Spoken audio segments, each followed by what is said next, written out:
We're going to be looking at about 9 verses tonight, and there's so much crammed into these 9 verses, I don't know if we'll get it finished or not. But it's in chapter 18, verses 1 to 9 of 1 Samuel. And I just want to read the scripture so that it's on the CD whenever that's made, so they can hear it. So I'm going to read the first 9 verses of chapter 18 of 1 Samuel.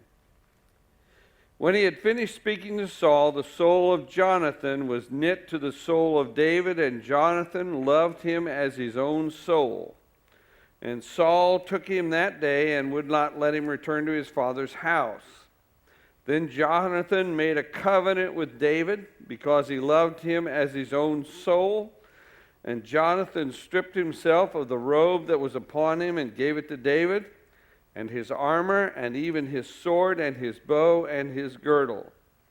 And David went out and was successful wherever Saul sent him, so that Saul set him over the men of war. And this was good in the sight of all the people, and also in the sight of Saul's servants. Notice it doesn't say in the sight of Saul. That's important. It's reading between the lines. As they were coming home, when David returned from slaying the Philistine, the women came out of all the cities of Israel, singing and dancing to meet King Saul with timbrels, with songs of joy, and with instruments of music.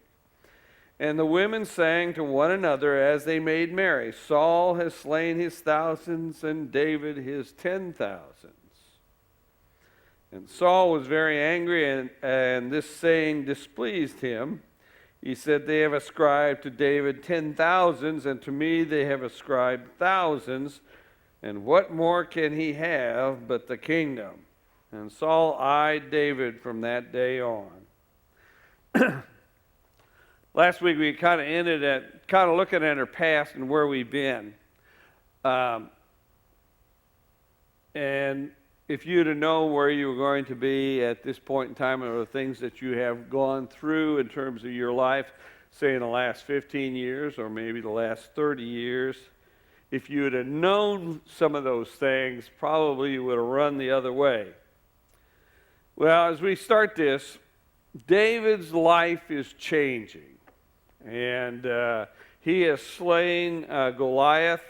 And because of that, he has stepped out of the background, and he is now noticed by everybody, including the government, that's Saul, and he is being raised up.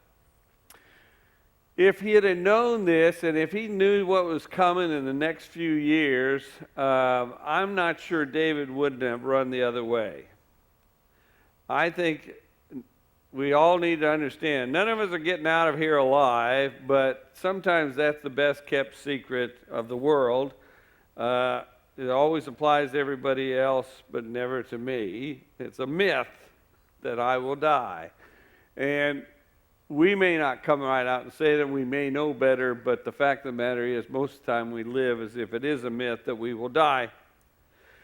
But the other thing is, we don't know what's going to happen day to day in terms of our own lives and the things that happen when you get up in the morning and things that go on. When David got up that morning that he killed Goliath, he didn't know what was coming, and we don't either. It's a good thing that God doesn't tell us a lot of the things that we're going to have to deal with in terms of our lives, because if we would know some of those things, we would go the other way pretty fast, I think, if we get the curtain pulled back, so to speak, in terms of our future. We might want to shut it pretty quick. I think that this is the truth. It is the grace of God to give David and to give you and me one day at a time. I really believe that. Because sometimes we don't need to know what's coming. There's consequences to him killing Goliath, and they are about to become part of his life pretty quickly here. If you think about David's life up to this point, I would say he's had it pretty good. What do you think? I mean, he's been working as a shepherd for his father-in-law. for his father, and that life's been going pretty good, and he has also been in the hire, you might say, of King Saul. But Saul hasn't really noticed him any more than you would turn on a radio and listen to a radio and the songs that were being sang. We know that Saul's half mad anyway at this point in time, that the Spirit of God has left him. We know that. And that God has chosen David, and David has been anointed to be the king, but big deal. So the local preacher comes in and prays over you. Or maybe if Billy Graham comes in and prays over you. You still have to go out and live your life. Anyway, he's had it pretty good. And that one day, he's fixed sandwiches up, takes them to his brother, and here comes Goliath out, and suddenly everything changes because he goes and fights Goliath and kills him. And he is going to be the king, but it's not going to be a few days. It's going to be until Saul dies before he becomes the king. And there's some rough times that are going to be coming out of this, and they actually start pretty quickly after this. He killed the giant. I believe that when he killed Goliath, and sometimes in the struggles of our lives, and we have to deal with that giant out there in front of us, sometimes killing the giant is the easy part. And for David, that's exactly what it meant. He just took care of the easy part. Because after this happens, he's going to end up in some of the deepest lows of his life and some of the worst trouble of his life. And David's life was good up to that, and it's a good thing God didn't tell him what was coming. Because he was going to be thrust into a leadership role at this point. And when he gets thrust into that leadership role, then all kinds of things happen. He has stepped out of the background, and people start noticing him, and some people eye him in not good ways, and that's the way Saul does. God was good not to tell him his future. He goes from a high place, you might say, in terms of victory, because when he killed Goliath, he was in a high place. But he goes downhill from there to a depression area in terms of his life, and he's just kind of ends up in a deep kind of pain. There are consequences that come. He made the killing. We just read that last week. Then comes praise. You'll notice in these 9 verses here, there comes praise. Everybody's kind of giving him praise at this point in time. But what now begins to happen is envy and jealousy. But it is no longer from his family. You remember Abinadab? He was jealous of him. Who knows what was going through the minds of those other brothers when Samuel showed up and anointed David and said, you got a big job ahead of you and you're going to be the king. And we know that there was envy and jealousy in the brothers, but now it's not the family this time. It's going to be the government. It's going to be Saul. And he has just had a great victory. I know this, when it comes to success, for every person who can handle success in their life, 100 people can handle affliction. It is very difficult to handle success. I don't know if you've ever heard of the studies they've done on people who win the lottery. People who win a lot of money in the lottery, it ruins them. You know, it is very difficult to handle success because there's lots of things that come with success. And that's what David is about to have. He had success. So we can learn from David. We can learn some of the lessons that come out of this story here, you know, and in terms of him. Here's what comes from success. There are about 5 things, and I've got them written down on the outline. Envy and jealousy. If you succeed, There's somebody out there envious or jealous. Pride can come from being successful because, hey, I'm somebody now. And you can become drunk with your own importance. The other thing that comes with that kind of success is authority. You have the ability to lord it over some people. And one of the things that can happen is when you get that kind of authority, there's a tendency in us to want to kill our enemies. Now, I want you to know this too. There's that tendency in us to want to kill our enemies anyway. But if you don't have any authority to do it, you can't do it. But if you've got authority, you can do it. Those 5 things: envy, jealousy, pride, really drunk on your own, what a great person I am kind of thing, and sometimes the authority that goes with it. David does well here.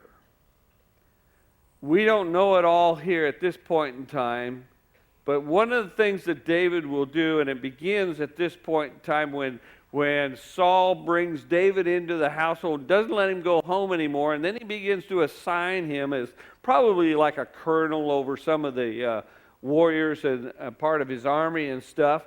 And so he has some authority, but he submits himself to Saul. It is one of the important things about David. He is loyal to Saul. And Saul wants to kill him. Second thing that happens for David is he gets a friend out of this. In verse 1, it talks about when he had finished speaking to Saul, the soul of Jonathan was knit to the soul of David. And Jonathan loved him as his own soul, like a close brother, you might say. There's a friendship that is given to David. Now, I don't know about you, but friendship is a gift of grace. And the loyalty that Jonathan began to show to David is very important here. The third thing, he was exalted and elevated. Samuel had already done this for David. He had anointed him, but you know what? I think about that, and I said, yeah, well, that's nice and dandy. Somebody prays over you. Have you ever had anybody prophesy over you and say, you're going to be doing this or you're going to be doing that? I've told people some things that they're going to be doing over the last 40 years in terms of what they're going to do. But, you know, you still got to live your life, don't you? And when you have to live your life, you may actually get the kind of leadership job or place that somebody has spoken over you, but you know, you still have to go on and live your life. And I don't care if it's Billy Graham that comes in and says it over you, you still have to live your life. And David has to do that, but he gets exalted and elevated. And this is after Samuel has done his thing. The fourth thing that happens with David as well is opposition begins to come against him. We see that. The opposition comes in the person of Saul in this particular setting. But there are others down the road that are going to come against him. And all it is because he killed the giant. He steps out of the background and begins to be elevated and exalted by the people. He's elevated by Saul himself, but opposition begins to happen to him. Now, how David handles the opposition is also a place where he does well, and we're going to be looking at that. The other thing we need to remember about David is God has his hand on him. He told Samuel, I said, I've got a king who is a man after my own heart. And when he says after my own heart, you have to ask, what's that mean? Well, the number one issue of God is loyalty. We might call it faithfulness. but it's really loyalty. Loyalty is this. David was loyal to Saul, even though Saul tried to kill him more than once. He never went against Saul, who was the king. That's loyalty. You can call it faithfulness if you want to, but it's really loyalty. And that's the issue that God has. When he talks about the people of Israel, he calls them an adulterous people. And when he calls them adulterous people, you know what that is? That's breaking faith with God. They went after other gods. They were not loyal to God.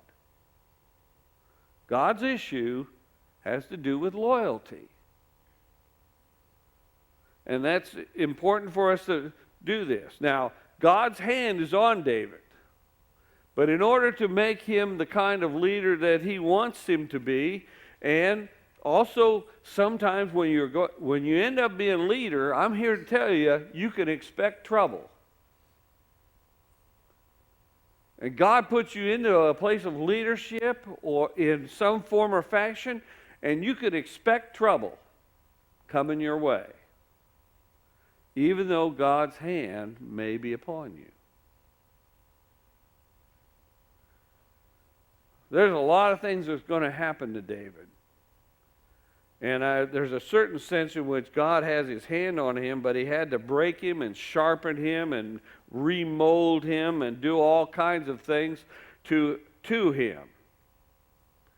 And this is on the front end of this thing. Now, this is one of the things that I think is really true. It's a principle that I believe about God's people. If God has his hand on you, if you are his man or woman in this world, you can almost take this to the bank. It is doubtful that God can use anybody greatly unless he first breaks them deeply in terms of their life. And I've pretty much come to that kind of thing. You know, when we read in Jeremiah, it's a scripture we all like, how he went down to the potter's house and the clay wasn't right, so he broke it and remade it and did everything. And we always equate that to us as God's people, that's what he does with us. Well, let me tell you something. That is a crucible of pain.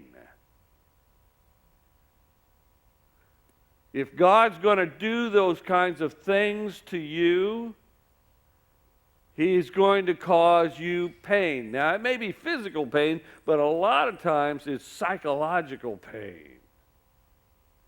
To remake you into the person that he wants you to be. Affliction does things that are good to us. Affliction hurts. You understand? It hurts. But it can be good. Especially if God has his hand on your life in terms of what he wants to work in your life. Now, I want you to know this. I believe this is how God works with people. I realize that you can go turn on Osteen and get all that prosperity gospel out there and other people out there, but I'm telling you what, God does not work that way that often. If he's going to use you as his man or woman, this is how God works. What he does to people, he will hurt them. Sometimes he will break them down because, that's a terrible God, isn't it? Well, you better read the stories. Because I'm here to tell you, God has purpose. He has destiny for people. He has things that he wants people to know. And he does things in the context of a life that things happen. And all this prosperity teaching that we hear all the time, you know, how God is so good and he never does that. I'm here to tell you, you better have a healthy respect for who you deal with. And if you're going to be God's man or woman in this world, you may experience a lot of affliction. because he has to remake you into what he needs you to be in terms of your purpose in life and your destiny in life.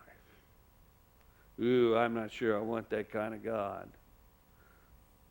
I'm just telling you what I read. I mean, it's kind of like Jeremiah going to that potter's house. And what is he doing with that stuff? And he says, that's kind of like the people.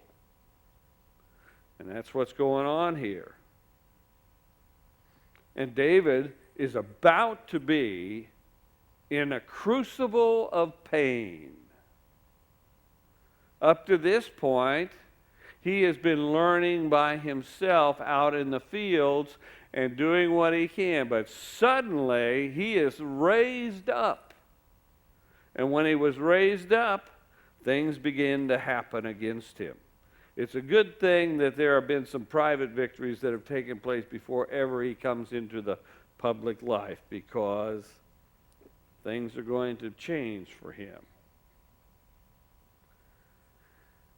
You hear what the women say.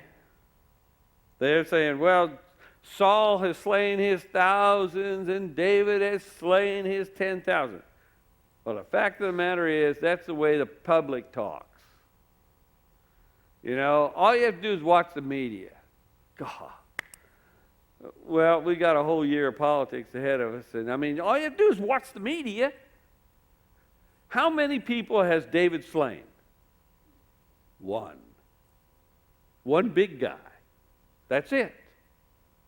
And so what are they doing? Well, all the hoopla around him has been raised up because, well, he did something, but he hasn't slain 10,000s. He slayed one guy. And it was on CNN. He's the champion of the champions. He's the slayer of giants, except there's only been one. And in the song they're singing, he's better than the king. Really? Now, you have to understand that there are real people involved here, and Saul is a man who lives out of the flesh. He's denied God. He has walked away from the guidance of God and obedience to God, so he's living out of the flesh. Now, he starts hearing this stuff. What do you think he thinks?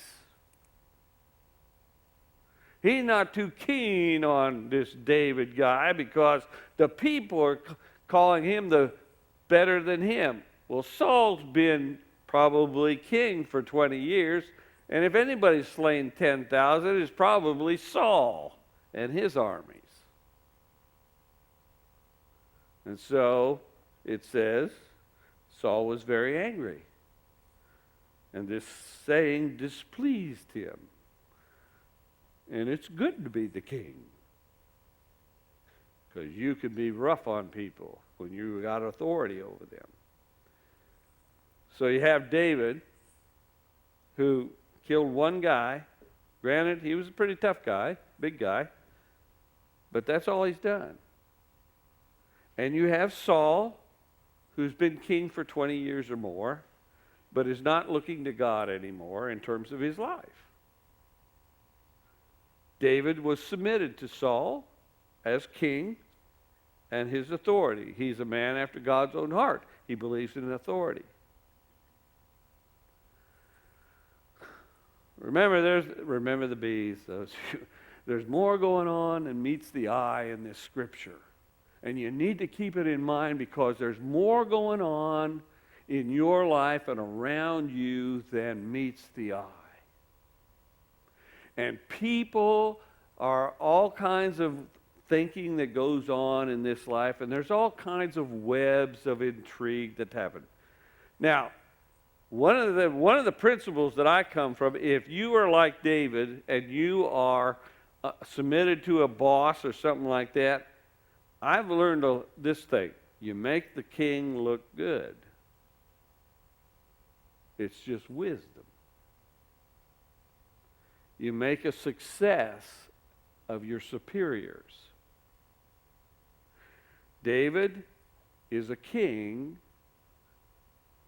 who is serving a king. And you got to keep that in mind. It's incognito. at this point. But you have a king who is serving a king. And he is serving a king who is living out of the flesh and not living by the Spirit, and he has his own pride, and then you start seeing envy and jealousy coming out because the boss doesn't like the underling getting all this kind of accolades. So David is a king who serves the king, and Saul is a king who is served by a king.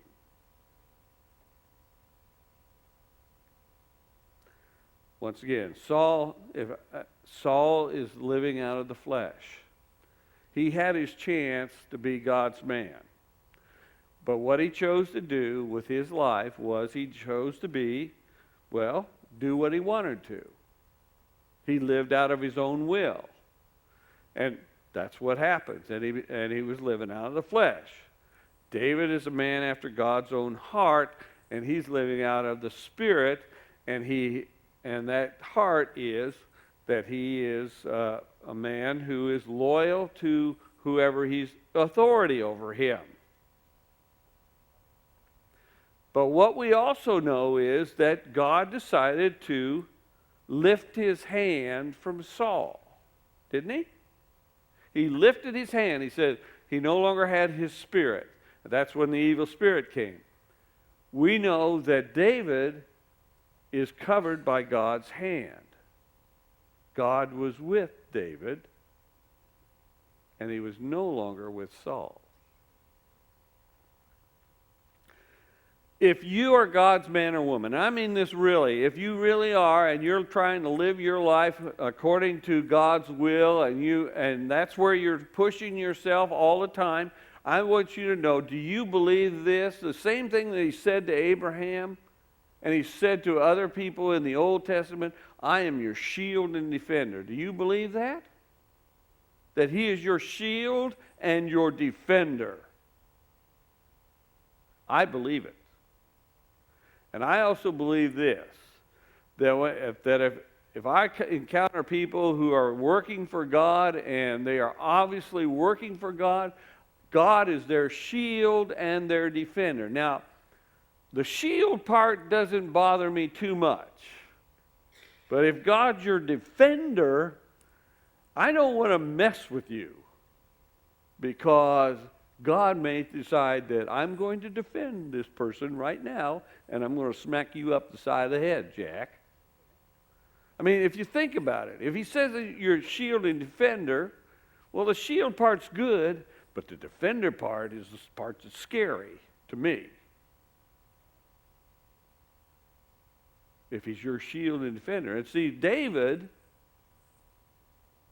he was David's shield and defender. And David prospered. Verse 5 here says, David went out and was successful wherever Saul sent him, so that Saul set him over the men of war. And this was good in the sight of all the people and also in the sight of Saul's servants. And I pointed out that it doesn't say in the sight of Saul. I don't think Saul was too keen on it after all the singing was done. But Saul raised him up, didn't he? It was a good move because all the people liked it, and all the servants of Saul liked it, and he prospered him. David was successful in all that he did. In verses 14 and 15, same chapter, it says, and David had success in all his undertakings, for the Lord was with him.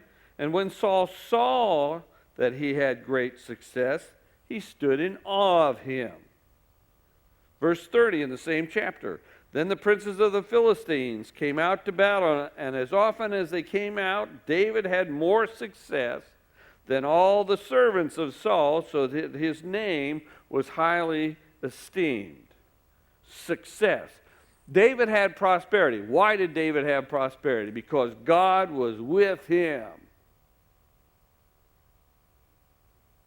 If the Lord is with you, You will have success.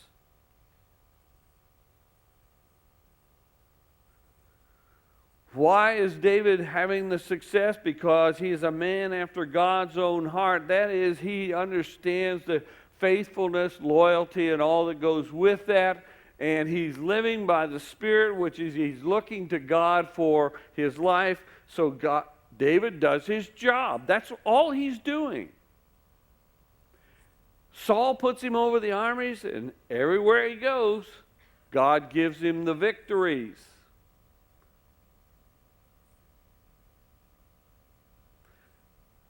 If God is with you, you will succeed. Doesn't mean you don't have battles. It just means you will succeed. David still had to do the fighting out there with all those guys, but if the Lord is with you, you will succeed. And if the Lord isn't with you, you may not know that, but Saul is exactly what happens. So, prosperity, success comes with this.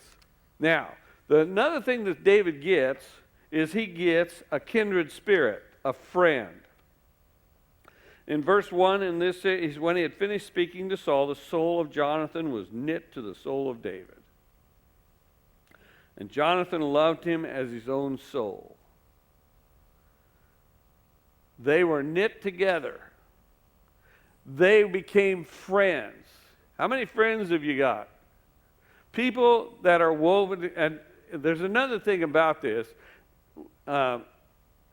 More than likely, in this group here, you probably can count your friends on one hand, more than likely.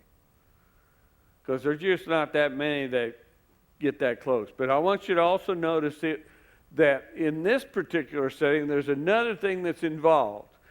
These are friends who are knitted together basically in ministry together. Jonathan had found someone to follow. That's what it's saying here. Jonathan had found someone to commit to. These are friends. You know, if you have real good friends, those of you who went down to Florida may have noticed that I had a friend that I knew when I was down there. His name's Buddy Royston. Now, when you really have a friend like that, I haven't seen Buddy for 2 or 3 years. But if you have friends like that where you kind of been knitted together with them in the past, you might have somebody from high school or college or your younger years that when you meet up with them, it's as if you've never been apart. This is the kind of relationship that is being developed here with Jonathan and David. They are people who are woven together, but you might say people who are woven together in ministry too, because that's what's going on here. And characteristics of that kind of friendship. Let me give you some of them. First off, they're willing to sacrifice to each other. I don't know if you got a real close friend, but that's what real close friends are willing to do. They're willing to sacrifice. What did Jonathan do? He gave his armor and his robe and his sword and his bow and his girdle, all of it, to David. There's a certain sense in which friendships develop like this. There's an unselfishness that prevails with people. And this is what God is giving to David. He gave him a friend.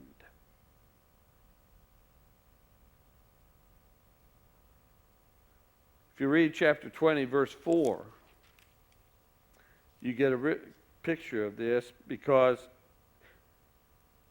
they're in conflict. Then Jonathan said Jonathan to David, "Whatever you say, I will do for you."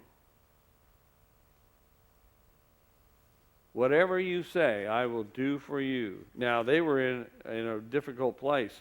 They were under fire at that point, especially David was under fire. And Jonathan said, I'm with you no matter what. Whatever you want, we're going to get it done together. Chapter 19, verse 4 and 5. And Jonathan spoke well of David to Saul his father, and said to him, Let not the king sin against his servant David, because he has not sinned against you, and because his deeds have been of good service to you.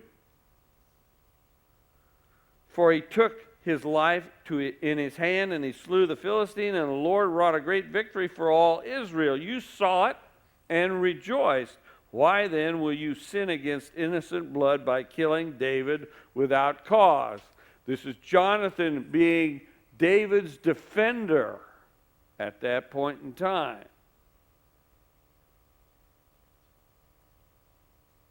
Somebody comes against you, and a friend will defend you. Now, I want you to think about this, too, because you got to remember who Jonathan is.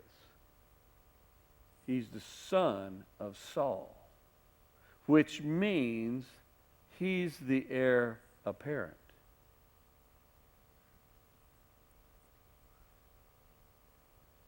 So there's more going on here than meets the eye. Because if Saul were to be killed, Jonathan should be king. So the question comes, if you kind of apply, who do you defend? Who have you defended? Or who has defended you? What kind of friends do you have? Friends will give honor. They will rejoice with you over a promotion or a raise. They don't get envious and jealous of you. They become your advocates. And David is given a friend. Let me tell you, that is the grace of God. It may not appear to be, because you think of friends just as, well, friends. But you know, sometimes God gives us people in our lives, and it is grace.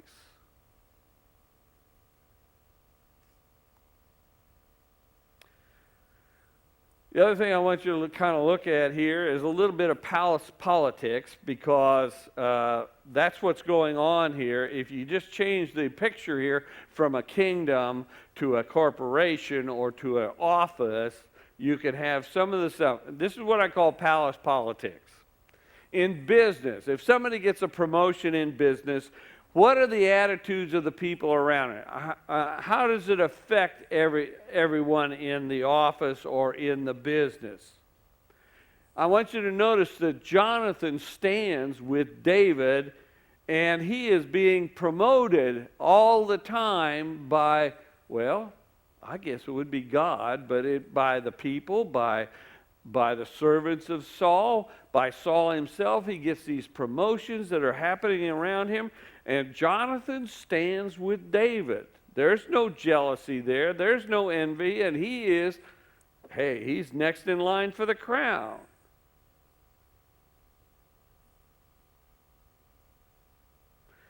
You know, there is jealousy in churches. Oh, God. I've been in the ministry for 40-some years. Do you know that people in churches may be redeemed, but they are still sinners?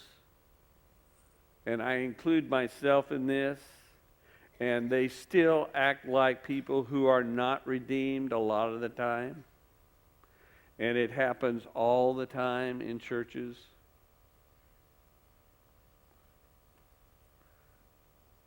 One of the things about a friend, you're free to be yourself. You don't have to put on fronts.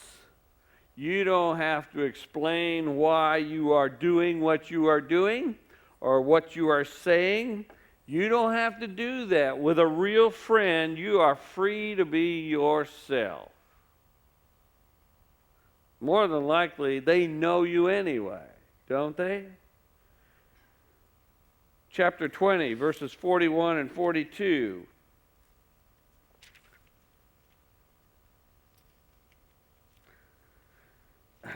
And as soon as the lad had gone, David rose from beside the stone heap and fell on his face to the ground and bowed 3 times. And they kissed one another and wept with one another until David recovered himself.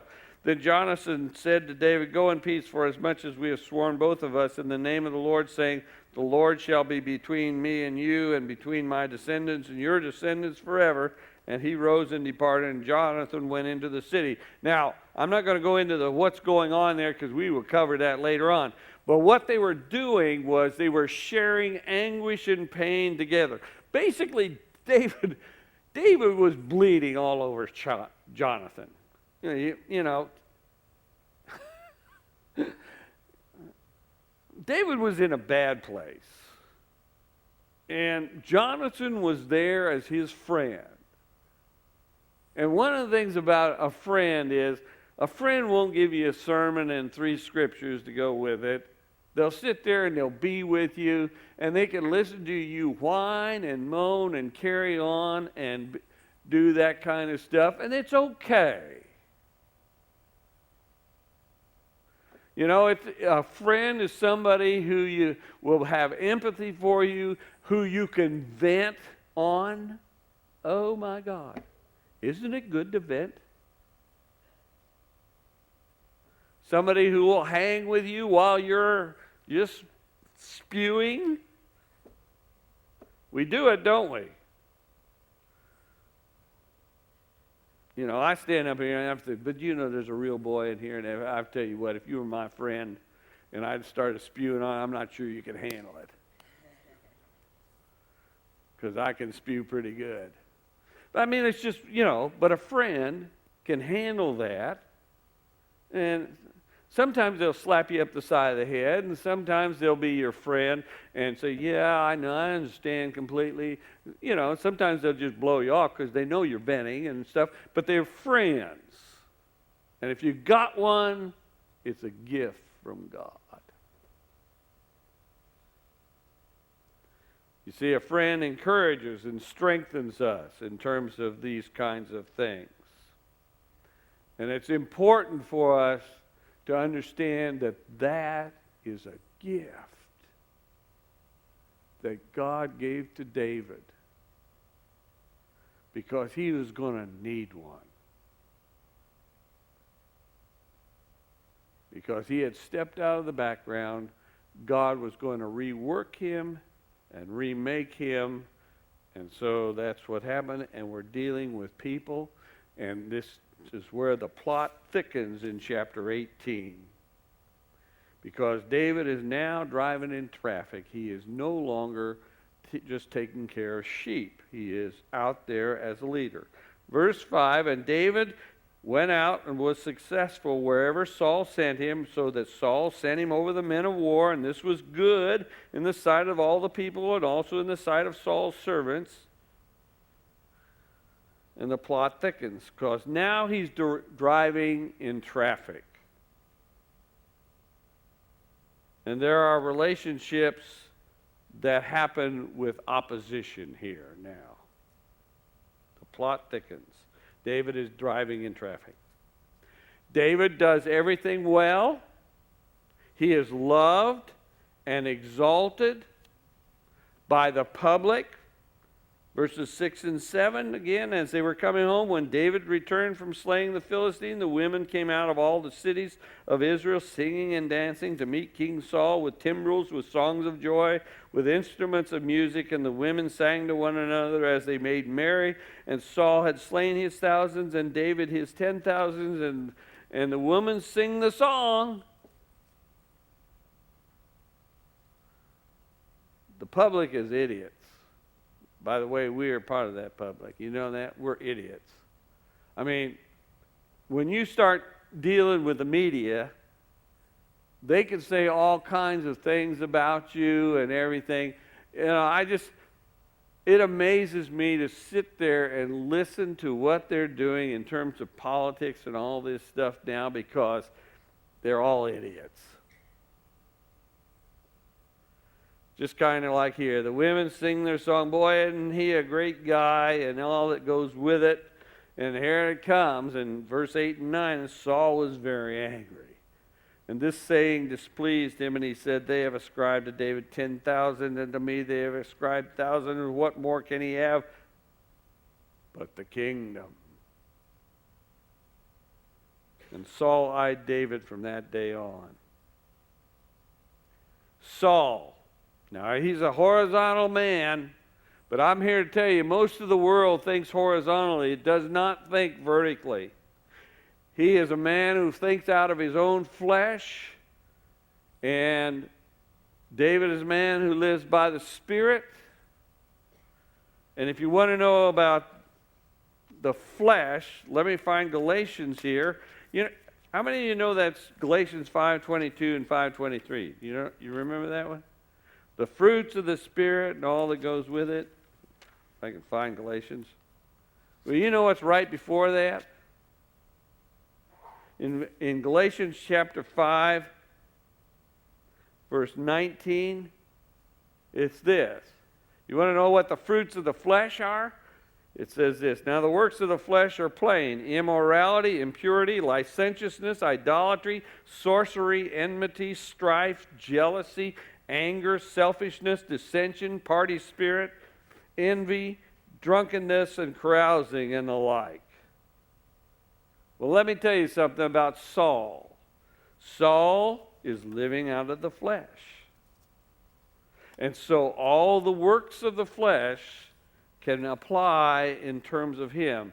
And when he hears this, what the media is telling them about David, it makes him angry. Very angry, it says here. It also brings about jealousy and envy inside of Saul, because David is stealing his thunder.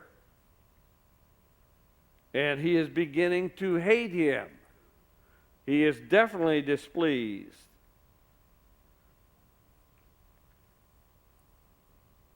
Everything's changed, but nothing's different.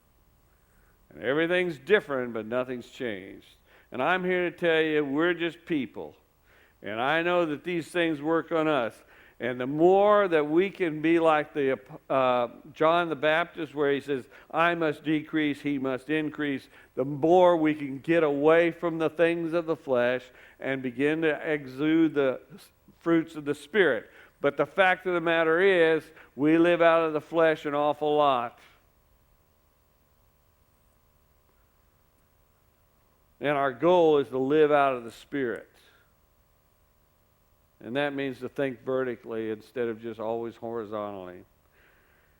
Verse 5 says, David was successful wherever he went. This is the word sukal in Hebrew. And for us to really understand what it means in terms of the English language, it is used in Proverbs 3 times. And I want to go to chapter 10 first and look at verse 19.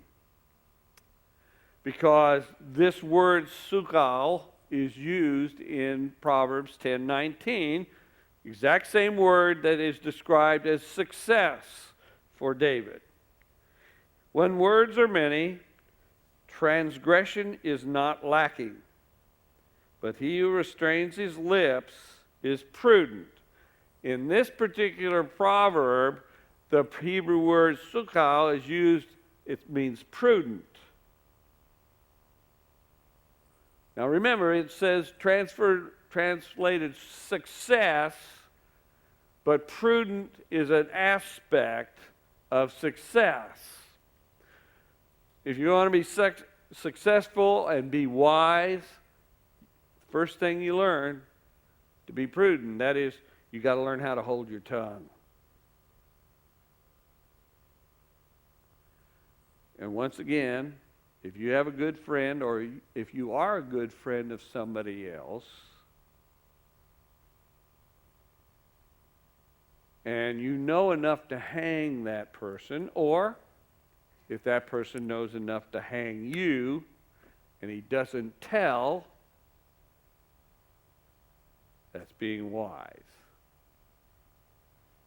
You see, the word prudent here is one of the ways that we define success in terms of an aspect. A good friend knows enough to hang you, but he doesn't tell. Now, well, sometimes that's true in marriages. You realize that? I know this. I've been married to Berta for 45 years. She has enough to hang me, but she doesn't tell. At least I don't think she does. It's the tongue.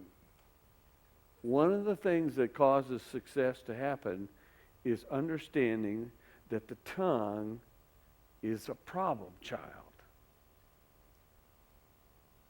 And if your tongue runs all the time, if you talk a lot, you will sin. It has to do with all the dirty details of the tongue. The wise of heart are sukal, prudent. And that brings about success. And it may not be just success for you, but success for others. The proverb itself says that if you talk a lot, let me tell you what, you're a sinner. You will be sinning against other people and yourself, and who knows what else. The second thing is in Proverbs 16:21. The same word is used again.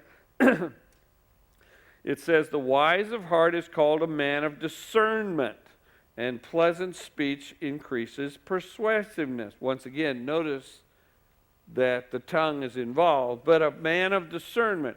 In this particular proverb, sukal is not success, but discernment. You see, a discerning person sees a situation for what it really is and is responsible in their behavior in the midst of it. Discerning. Discerning, we have discerning, and now we have prudent. The third part, when sukal is in chapter 21, verse 11.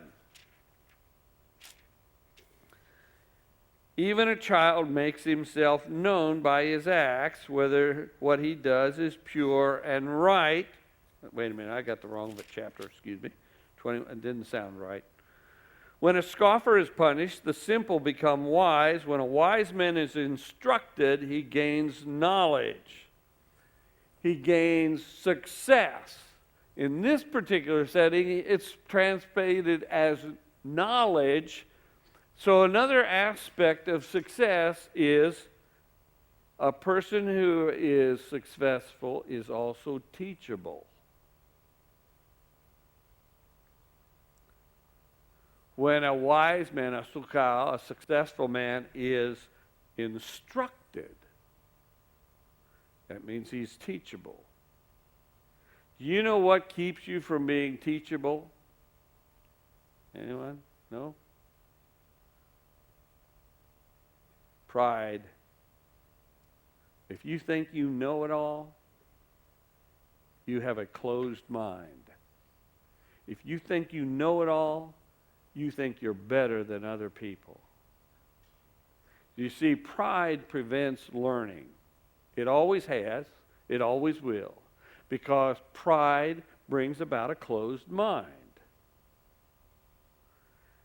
And if you kind of stick these three proverbs together, you're always going to find people who will run at the mouth.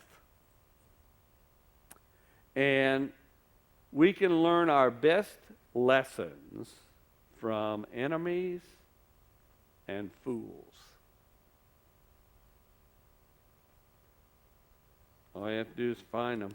If they run at the mouth, you find them. So success has to do with discernment. It has to do with prudence, which is being guarded in how you respond to things. And it has to do with being teachable. And David was sukal, successful in everything he did. And all you have to do is apply those three things in terms of the meaning of success. Relationships with opposition. Has anybody here ever been treated unfairly? That is, you had treatment that occurred to you that was not deserved. I do know this. Some of us do not deserve treatment that we have received, whether we're at work or in school, maybe at home, maybe from some member of our family, maybe from someone at church. But have you ever been treated unfairly? More than likely you have. Have you ever treated anybody unfairly? Well, okay. Now, this is what's going to be happening to David. And we're going to learn from him because he's going to be treated unfairly, because we already have the beginnings of it when Saul says he eyed David from that day on. Jealousy, envy. In the Beatitudes, which is Matthew chapter 5, verses 10 and 11, it talks about persecution. And we can learn a couple of things from that. Blessed are those who are persecuted for righteousness' sakes, for theirs is the kingdom of heaven. Now let me tell you something. This is not about being Christian here. When you are blessed, when you are persecuted for righteousness' sake, that means that you're doing the right thing or you're saying the right thing in a given situation. It has nothing to do with believing in Jesus. That's when persecution can take place. If you do the right thing and people around you are attacking you in terms of what that means, and that's persecution. That's being treated unfairly. The second one has to do with Jesus, where it says, blessed are you when men revile you and persecute you and utter all kinds of evil against you falsely on my account. That means that if you're a believer in Jesus. But in both cases here, they have to do with persecution, and that has to do with being treated unfairly. Okay? Jealousy is part of that. We are listening to Saul begin to steam under his helmet, you might say. So let me ask you, are you treating somebody poorly?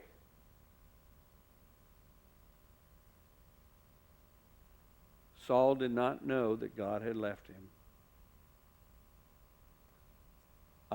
Now you think about Saul, I'm sure that he thought he was right.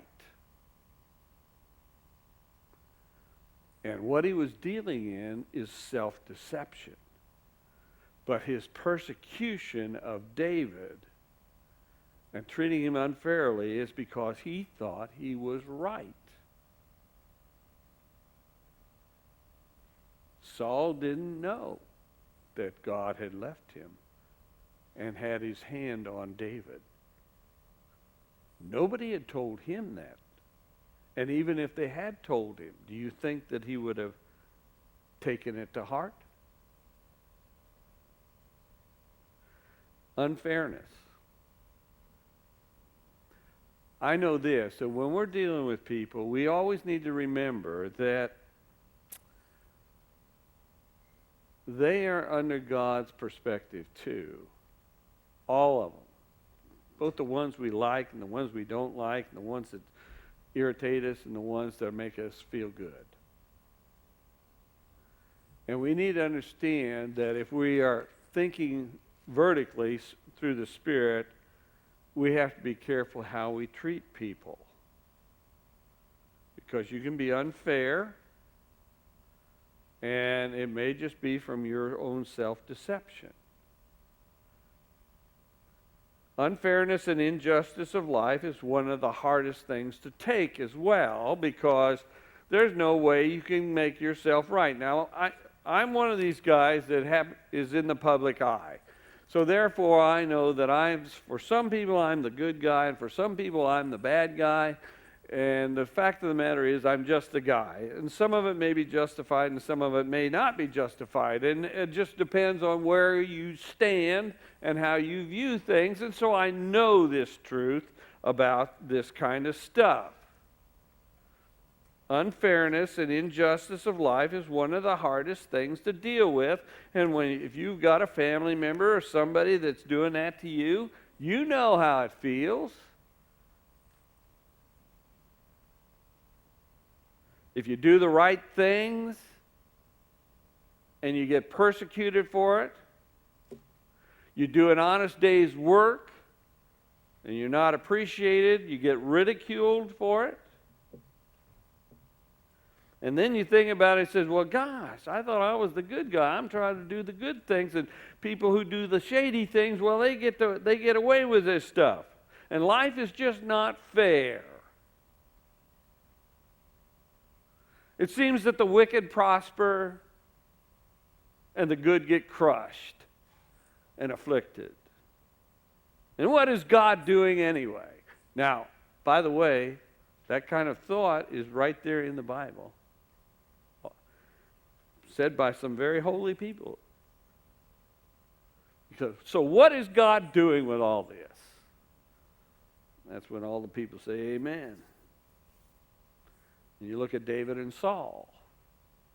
David kills a giant. The women are out there singing his praises, and suddenly it just hits Saul wrong. And suddenly he does the right thing, and the king, the professor, the teacher, the boss, your mate, mother or father, or your friend, or your brothers or sisters, it just hits them wrong, whatever you did. And there you are. David, all he did was kill that giant. And everything he did for Saul. Saul told him to do stuff, and he went out and did it, and it all worked good. This is totally unfair. And Saul was very angry in verse 8. And this saying displeased him. And he said, they have ascribed to David 10,000. To me they have ascribed thousands. And what more can he have but the kingdom? And so Saul's burning on the inside. And am I running out of time? I am. So we're going to stop here. And these 8 or 9 verses are just loaded with stuff if you read between the lines. So let's pray.